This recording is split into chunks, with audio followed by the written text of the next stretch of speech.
حمزہ شہباز نے وزیر اعلیٰ نہیں رہنا تھا. حمزہ شہباز جنرل باجوہ کی مرضی سے وزیر اعلیٰ نہیں بنے تھے. جنرل باجوہ کی یہ گیم تھی کہ فیڈرل میں ان کو لے آئے, ان سے اکانومی جو ہم نے مل کے اور میں نے ایکسٹینشن لینی ہے جو اصل بات تو کھل کے سامنے آ چکی ہے, ادھر لے آئے, پیچھے سے کارروائی ڈالیں اپنی آرگنائزیشن سے ہٹ کے, باقیوں کو سے وعدہ ہے نا کہ ہم سیاست نہیں کریں گے. تو ادھر جو ہے پرویز الہی کو گورنمنٹ تاکہ یعنی پنجاب میں بھی نون لیگ کا جو گڑھ ہے وہاں پہ ان کو اقتدار نہ مل جائے, ڈیوائڈ اینڈ رول. وہ اپنی طرف سے بڑے سمارٹ تھے. اچھا جب ٹائم اینڈ ہو رہا ہو نا تو آپ کا سایہ ساتھ نہیں دیتا, ایسی ٹھیک ہے, آپ نے مارشاء اللہ تک کی دھمکی دی, کوئی نہیں ڈرا آپ سے, ٹھیک. تو وہ حمزہ کو نہیں چاہتے تھے.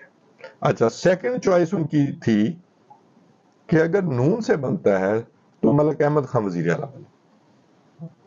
جب حمزہ بن گئے تو انہیں بڑا غصہ چڑھا. وہ جیسے انہوں نے کہا بڑے میں نے کلاس لی شہباز شریف کی اور یہ میتلا صاحب کو انٹرویو دیتے انہوں نے ایک بات اٹس اگین مائی انسلٹ کہ میرے پرائم منسٹر کی اس کا سبارڈینیٹ جو ہے وہ کلاس لے. اگر ایسا ہوا وہ سچ جھکا کے سنتے رہے, اور وہ 10% بھی سچ ہے تو ہمارے لیے شرم کا مقام ہے. اس شخص کا انجام جو بھی ہوا لیکن یہ بڑی بری. تو وہ جب حمزہ شہباز نہیں بنے تو پھر حمزہ شہباز کو فارغ کرانے کے لیے, اپنا غصہ دکھانے کے لیے اور اپنی جو گیم سیٹ کی ہوئی تھی اس کو اس کے مطابق چلانے کے لیے ہمیشہ کی طرح کورٹ کو استعمال کیا گیا اور حمزہ کو فارغ کیا گیا. اور نون لیگ کو یا پی ڈی ایم کو یہ میسج ہوا کہ نو, حمزہ شہباز نہیں آئیں گے. تو انہوں نے اس میسج کو قبول کر لیا کہ حمزہ کی وجہ سے ناراضگی ہے, اس لیے آئین جو ہے وہ ری رائٹ ہوا ہے. تو انہوں نے ری رائٹ ہونا بھی قبول کر لیا. تو یہ صرف ججز کا قصور نہیں ہے, پولیٹیکل پارٹیز, پارلیمنٹ کدھر سوئی ہوئی تھی, آج اپنے آپ کو اسرٹ کر رہی ہے. تو اس وقت تو پارلیمنٹ کی زیادہ ضرورت تھی. پارلیمنٹ پنجوں پہ کھڑی ہو جاتی جی کہ آپ آرٹیکل کو کیسے چینج کر سکتے ہیں. اور نہ ہی جسٹس بندیال صاحب کے وہ جو بینچ تھا اس کے کہنے سے یہ انڈو ہوں گی یہ چیزیں. آج بھی یہ وقت تھا. تو یہ 63 ڈے والا فیصلہ تو بالکل ہی ایسا ہے آپ کو اور بات اس کی کوئی لیگل سٹینڈنگ اور یہ آپ کو ایک اور خبر, یہ ریزالو دیا بھی گیا ہے واٹس ایپ کے تھرو یا کامن فرینڈز کے تھرو کہ جناب فل بینچ میں آ جائیں, آپ کے بھی سر سے بوجھ اتر جائے گا. اور جو ہے وہ اس میں سارا کچھ ہی پھر ایک ہی بینچ سے وہ سارا کچھ ہو جائے گا, جو خود ہی کھول لیں گے, کنیکٹ ہوتے جائیں گے نا, سارے کچھ کنیکٹڈ ہے. ہاں جی. لیکن بس یہ بظاہر بڑے لوگ جو ہیں وہ اس میں بھی اپنا وہ سوچتے ہیں کہ ہماری بڑی انسلٹ ہو جائے گی کہ ہمارا جو فیصلہ ہے وہ انڈو ہو جائے گا. وہ ہونا ہے, وہ ہو کے رہنا ہے, اٹس رائٹنگ آن دا وال. یہ پولیٹیکل پارٹیز اس وقت سٹیک ہولڈر نہیں بنی, پارلیمنٹ سٹیک ہولڈر نہیں بنی, اس وجہ سے ان کو آئین ری رائٹ کرنے کا حوصلہ ہوا. یہ تب ہونا چاہیے تھا. میرا پوائنٹ آج بھی یہی ہے. تو سی صاحب لیکن ایک بات یہ بھی تو, جس طرح آپ نے کہا کہ اس وقت باجوہ صاحب تھے, آرمی چیف تھے, اور ان کی وجہ ان کا بھی تو کافی زیادہ رول تھا نا. اگر آپ دیکھیں تب بھی کہ یہ نومبر کے بعد سے اس حکومت کو بھی ایسا لگتا ہے کہ تھوڑی سی ہوش چاہیے. جہادیوں سے پہلے تو یہ بالکل سوئے ہوئے تھے, جو کچھ بھی ہوتا رہا ان کے ساتھ یہ لیٹے ہوئے اس کو قبول کرتے رہے. تو اس میں باجوہ صاحب کا بھی تو رول ہے نا. تو باجوہ صاحب کا رول ہے تو اس کو باجوہ صاحب کے رول کو مائنس آخر کا کس نے کیا؟ تو ہم نے کیا. وہ تو میں آپ کو ان کی سچویشن بتا دیتا ہوں. ان کو پہلے سمجھ نہیں تھی کہ باجوہ صاحب کیا گیم کر رہے ہیں. وہ حمزہ سے ایسا کہ حمزہ سے ناراض ہو گئے ہیں کہ وہ ملک احمد خان کو بنانا چاہتے ہیں, تو اس وجہ سے ناراض. تو انہوں نے قبول کر لیا, اچھا چلو پرویز الہی بن گیا تو جان چھوٹی, چلے خیر ہے, ذلیل ہم ہو گئے. تو یہ میری ذاتی نالج میں ہے کہ کچھ عرصہ تک یہ کہتے تھے کہ جو باجوہ صاحب کہیں گے ہم وہ چیف آف آرمی اسٹاف بنا دیں گے. اگر وہ ایکسٹینشن لینا چاہیں, یہ میں شہباز شریف گروپ کی بات جی, ہم ان کو ایکسٹینشن بھی دے دیں گے, وہ تو ہم انہیں ایکسٹینشن دے دیں گے. وہ تو جو بڑے میاں صاحب ہیں یا پھر جو باجوہ صاحب نے گیم لگانی شروع کی. اور یہ بات سچ ہے کہ عمران خان کے آگے کوئی اہمیت نہیں تھی کہ پنجاب میں اس کی گورنمنٹ ہے یا کے پی میں, اسے خود وزیر ہے, کیونکہ اس کو تکلیف آ رہی تھی جو کچھ بھی چوری چکاری جو بھی اس پہ الزامات تھے, تو وہ اسے قبول نہیں تھی, اسے سمجھ نہیں آئی. باجوہ نے پھر انہیں سیکنڈ آپشن بنا کے رکھا ہوا تھا, پھر میسنجر بھی بھیجے کہ آپ میری بات سمجھنے کی کوشش کریں. اپنے رشتہ داروں کو بھی استعمال کیا, ایون ریٹائرمنٹ کے بعد بھی اسے چپ کرانے کے لیے اپنے رشتہ داروں کو ایک صحابی کے ذمے یہ کام لگایا کہ وہ اسے منائے کہ وہ باجوہ کے خلاف بات نہ کرے. اب جائے ہوئے کو کون پوچھتا ہے. تو وہ جب گیم سیٹ ہوئی تو ان کا یہ خیال تھا کہ آصم منیر کو ہم ویسے فارغ کر دیں گے، اور باقی جو 3-4 ہیں ان میں سے کوئی بھی بن جائے۔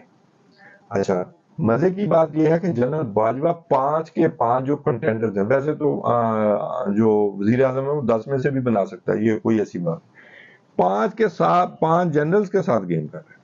یعنی وہ ایک کو کہہ رہے تھے تمہیں بناؤں گا، جی ہاں، تمہاری within سفارش his کر رہا ہوں۔ own institution انہوں نے سب کو پتر دیا ہوا تھا، ٹھیک ہے، انہوں نے فیض امیر کو بھی دیا ہوا تھا، اظہر عباس کو بھی دیا ہوا تھا، اور ان کا جو ریئل ہارس تھا وہ سار شمشاد مرزا تھا، جو اب جو ہے جس کو عمران خان نے جب کہا کہ فیض امیر کو چلیں D G I S I نہیں لگاتے، تو پھر اب وہاں سے فارغ ہو کر کے تو انہیں پنڈی کا 10 کور کا کمانڈر لگا، تو وہ انہوں نے باجوہ صاحب نے جناب 10 دن پہلے ہی نا کور کمانڈر، تو چپ کر کے پنڈی کا کور کمانڈر سار شمشاد مرزا کو لگا دیا، وہ سیٹ فل کر دی اور انہیں پشاور روانہ کر دیا، ٹھیک ہے، ٹھیک ہے۔ اور وہ میرے خیال ہے باجوہ صاحب نے عقل مندی بھی کی نا، اگر 10 کور ان کے پاس ہوتی فیض صاحب کے پاس تو پھر تو نہیں اللہ رحم کرے، ہماری فوج پہ اتنا برا وقت نہیں آیا کبھی، اتنی ڈسپلن، ٹھیک ہے، آپس میں اب بھی وہ آیا کہ آصم منیر صاحب کے وہ ڈیٹا وغیرہ جی وہ فیملی کا عمر نکلواتے چیمہ اور اعزاز جی سے ہاں، سٹوری ان کی کی ہے۔ کل کی سٹوری ہے، تو لیکن یہ یہاں آرمی چیف ہی چلتا ہے، وہاں تو ان کا جو امیڈیٹ باس ہے وہ نہیں چلتا، جو چیئرمین جوائنٹ چیف جو اصل میں سپہ سالار ہوتا ہے، جی تو وہ پشاور بھی وہ بھی کسی اسائنمنٹ پہ ہی بھیجے گئے تھے نا، جس کا آؤٹ کم آواز کا ہم بھگت رہے ہیں، جی تو بالکل۔ باجوہ صاحب نے بڑی بڑی زیادتیاں کی، لیکن یہ شہباز شریف گروپ لیتا رہا جب تک کہ ان کے سر پہ نہیں آئی کہ جی اگر آپ فلاں کو نہیں لگائیں گے تو ماشاء اللہ بھی لگا۔ انفیکٹ وہ اپنی ایکسٹینشن کی لیے کر رہے جی تھے، جی، وہ اپنی ریٹائرمنٹ سے پہلے بھی جرنلسٹوں کو مل رہے تھے اور انہیں بتا رہے تھے مجھے ایکسٹینشن نہیں چاہیے۔ نہیں ان کو یہی کہتے تھے، بالکل آپ صحیح بھائی کہہ رہے ہیں، اگر تمہیں حالانکہ سارے معاملات اور حالات بالکل ایسے لگ رہے تھے کہ ان کو ایکسٹینشن چاہیے۔ بھائی اگر تمہیں ایکسٹینشن نہیں چاہیے، تم گھر جا رہے ہو بھائی، تو ان صحافیوں سے کیوں مل رہے ہو 4-4 5-5؟ اور میں حیران ہوتا ہوں، یہ اس ملک کا واحد آرمی چیف ہے، واحد اس ملک کا جس کے پاس اتنا ٹائم ہے کہ سوائے فوج وہ سارا دن یہی کام کرتا ہے۔ اللہ کبھی ابھی بھی دیکھ لینا آپ ڈسپلن اتنا خراب توسیع صاحب، اب ابھی بھی دیکھ لیں، ان کو گئے ہوئے بھی 4-5 مہینے ہو گئے ہیں، لیکن ابھی بھی وہ لائم لائٹ میں رہنا چاہتے ہیں، کسی نہ کسی کو انٹرویو دے دیتے ہیں، بعد میں اس انٹرویو سے مکر جاتے ہیں کہ میں نے تو دیا ہی نہیں، میں تو دے ہی نہیں اسی سے سکتا۔ آپ بندے کی پرسنالٹی کا اندازہ کر He لیں، wants to ٹاکٹیو remain، آدمی ہیں، بڑکیں، اور وہ جو سکھائی جاتی ہیں بس وہ اپنے انجام کو پہنچ چکے ہیں، مزید پہنچیں گے۔ باقی اچھا، اب ہمیشہ جو ہے آرمی وہ یوز کرتی رہی ہے جوڈیشری کو، یہ حمزہ کو فارغ کرنے میں، ویسے حمزہ جس طرح کی چیک والی وہ ویسٹ کوٹ پہنتے اسی بات تھے، پہ میں فارغ اس ہونا وجہ سے بھی ہو سکتا ہے کہ بالکل غصہ آپ ٹھیک کہہ رہے ہیں، بالکل اسی بات میں ان کی جو بارڈر اور جو ہے وہ ٹھیک نہیں ان ہے، کی بڑی گندی ویری ڈریسنگ بیڈ تھی، ڈریسنگ سینس۔ تو اس وجہ سے بھی شاید کو غصہ کر گیا جوڈیشری میں یا اسٹیبلشمنٹ میں، لیکن جو جوڈیشری سے ہی کام نکلوایا جاتا ہے، اب جب وہاں سے شیر ہوئے تو وہ تو چلے گئے ہیں، لیکن وہ وہیں اپنے جو جن لوگوں کو استعمال وہ وہیں کھڑے رہ گئے۔ میں آپ کو مزے کی بات بتاؤں، ہم کہتے ہیں فلانا، بڑی بڑی ہسٹری میں بڑی بڑی ڈسٹورشن ہے۔ ایک ہمارے جسٹس حمود الرحمان بھی تھے، حمود الرحمان کمیشن رپورٹ بھی بنی اور وہ بڑا، پھر اس کو چھپا لیا گیا، پھر وہ انڈیا سے لیک ہوئی، پھر کچھ ہم نے بھی بتا دیا۔ میں ان کے بارے میں پڑھا تھا، میں حیران تھا، انہیں بڑا باصول جج کہا جاتا تھا، اس کے بعد وہ ریٹائر ہو گئے۔ آپ کو پتہ ہے کہ وہ ضیاء الحق کے مشیر رہے؟ نہیں مجھے نہیں اس بارے میں پتا تھا۔ وہ ضیاء الحق کے مشیر رہے، اور پتہ ہے کس بات پہ کام کرتے رہے؟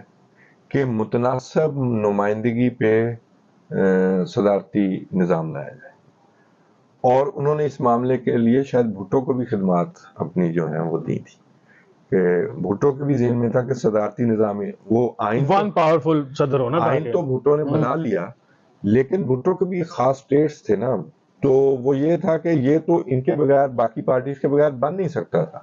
آئین کی خالق صرف پیپلز پارٹی نہیں، آئین کی خالق تمام جمہوریت، اوبیسلی وہ تو پارلیمنٹ پوری تھی، پوری پارلیمنٹ خالق۔ تو اس کے بعد شنید یہ ہے کہ وہ بھٹو کو بھی مشورے دیتے رہے، لیکن باقاعدہ طور پر مشیر رہے ان کے جنرل ضیاء الحق کے، اور بعد میں انہوں نے اس چیز کو ردی کی ٹوکری میں پھینک دیا۔ اوبیسلی جس طرح وہ پھر عمران خان صاحب بھی تو اسی طرح کی کوئی چیز چاہتے ہیں نا، کہ وہ بھی صدارتی نظام ٹائپ چاہتے ہیں جس میں وہ صدارتی نظام، یہ ہر جس کے ذہن میں تھوڑا سا فاشزم ہے وہ یہ سمجھتا ہے، اور وہ پنجاب سے ووٹ لیتا ہے یا پنجابی ہے، تو ان کا یا اس کا اسٹیبلشمنٹ سے تعلق ہے. یہ ایک ایسا رومانس ہے ان لوگوں کے ذہن میں کہ صدارتی نظام آ جائے تو جی وہ ہم، اور اس کے پیچھے یہ کہ بھی فل پاورفل ہمارا نا ڈنڈا ہو جائے. ڈسینٹنگ